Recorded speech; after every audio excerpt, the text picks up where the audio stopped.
আসসালামু আলাইকুম বন্ধুরা, আমরা এই মুহূর্তে রয়েছি শাহবাগ। দেখতে পাচ্ছেন এই শাহবাগে রয়েছে আর্মিদের করা টহল। তারা শাহবাগে থানার সামনে পুরা টহল দিয়ে আছে। এখানে জানি কেউ বিশৃঙ্খলা না করতে পারে, সাধারণ জনগণ জানি সুষ্ঠুভাবে যাতায়াত করতে পারে, সেজন্য কিন্তু তারা কড়া নিরাপত্তা দিচ্ছে। এই মুহূর্তে থানার সামনে দেখতে পাচ্ছেন, শাহবাগ থানার সামনে রয়েছি আমরা, এবং তারা কড়া নিরাপত্তার মাধ্যমে তারা আজকে এখানে পাহারা দিচ্ছে। এই যে সেনাবাহিনীর গাড়ি দেখতে পাচ্ছেন, এবং সকল মানুষজন সুষ্ঠুভাবে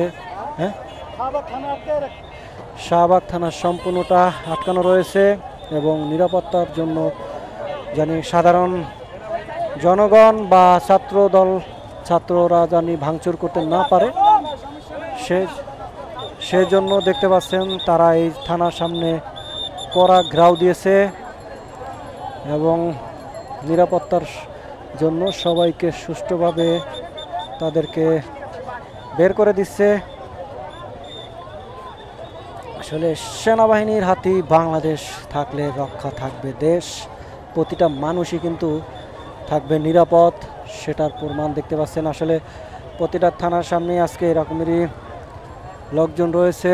তারা আসলে সম্পূর্ণ দেশটা যেহেতু এখন সেনাবাহিনীর হাতে, তাই আসলে তারা সম্পূর্ণ নিরাপত্তা দেওয়ার চেষ্টা করবে।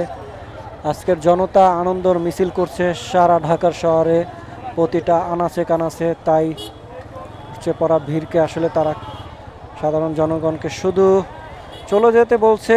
আপনাদের আনন্দ মিছিল শেষ হলে ঘরে ফিরে যান এবং নিরাপদে থাকুন। আজকে থেকে দেশ দায়িত্ব আমাদের, আমরা আপনাদের জানমালের নিরাপত্তা দেব, এটাই বলছে সেনাবাহিনীর পক্ষ থেকে। তো শাহবাগের বর্তমান অবস্থা কি সেটা আপনাদেরকে দেখাবো। এখানেও আসলে প্রতিটা জায়গায় মানুষের প্রচুর ভিড় রয়েছে, মানে একটাও কোথাও ফাঁকা নেই যে আসলে আমরা পার হব।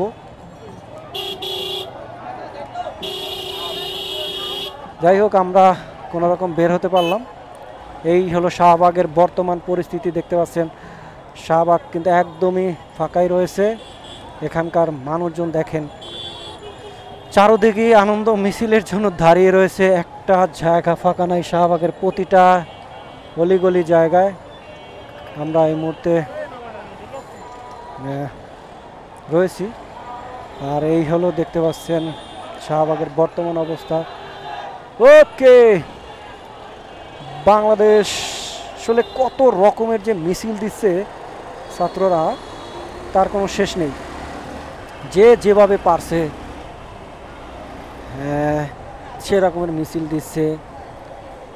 তো আসলে আমরা এই বাংলাদেশটাকে এরকমের দেখতে চাইনি। যে প্রধানমন্ত্রী একবার নয় 3বার প্রধানমন্ত্রী হয়েছে বাংলাদেশের, তার আসলে এভাবে চলে যাওয়াটা, তার এইভাবে বিদায় নেওয়াটা কাম্য ছিল না। সে চাইলে আরও সুন্দরভাবে জনগণের মাঝ থেকে বিদায় নিতে পারত। আসলে প্রতিটা জিনিসেরই একটা আসলেই থাকে যে যেমন কর্ম তেমন ফল, সে যেমন বিচার করেছে তেমনই সে ফল পেয়েছে। দেখতে পাচ্ছেন সেনাবাহিনীরা রয়েছে এখানে, বাংলা মোটরও রয়েছে সেনাবাহিনীর টহল, প্রতিটা জায়গায় জায়গায় সেনাবাহিনীরা রয়েছে। পিকচানো সেনাবাহিনীরা রয়েছে এবং জনগণের সাথে সেলফি তুলছে, সবাই তাদের সাথে ছবি তুলছেন। দেখতে পাচ্ছেন, ওয়াও, আসলে এরাই হলো দেশের একমাত্র লোক যারা প্রতিটা জায়গায় সম্মান নিয়েই বসবাস করে এবং সম্মানের সাথে কাজ করে। ধন্যবাদ আপনাদেরকে। আমাদের বাংলাদেশটাকে যদি আপনারা আবার সুন্দর করে তুলতে পারেন, সেজন্য আপনাদেরকে ধন্যবাদ। পিকচার নাও সুন্দর করে, ওয়াইড অ্যাঙ্গেল।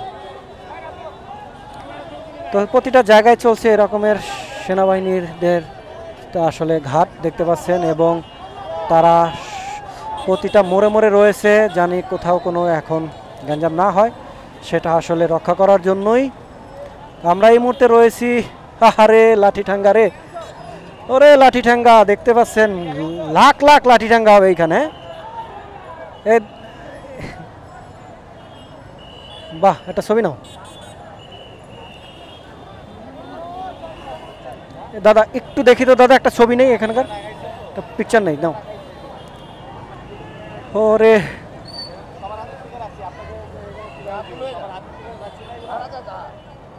মানে কত লাঠি ঠ্যাঙ্গা এই জায়গায়, হ্যাঁ কত লাঠি ঠ্যাঙ্গা, কি সব মানুষের কাছ থেকে রেখে দিছে?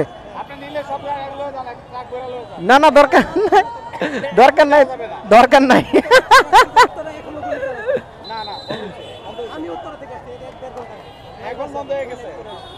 তাই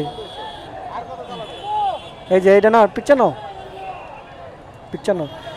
লাখো লাখো লাখো মানুষের এই যে দেখতে পাচ্ছেন লাঠি ঠ্যাঙ্গা এখানে জমায়েত করা হয়েছে বাংলা মোটরে, যে আর কেউ জানি এই সংঘাতে না জড়াতে পারে সেই জন্য আসলে এই মানে সেনাবাহিনীর লোকজনরা এই লাঠি ঠ্যাঙ্গাগুলো এখানে নিয়ে রেখেছে, জানি আর কোনো ঝামেলা না হয়, দেশটা জানি সুন্দর মতো আবারও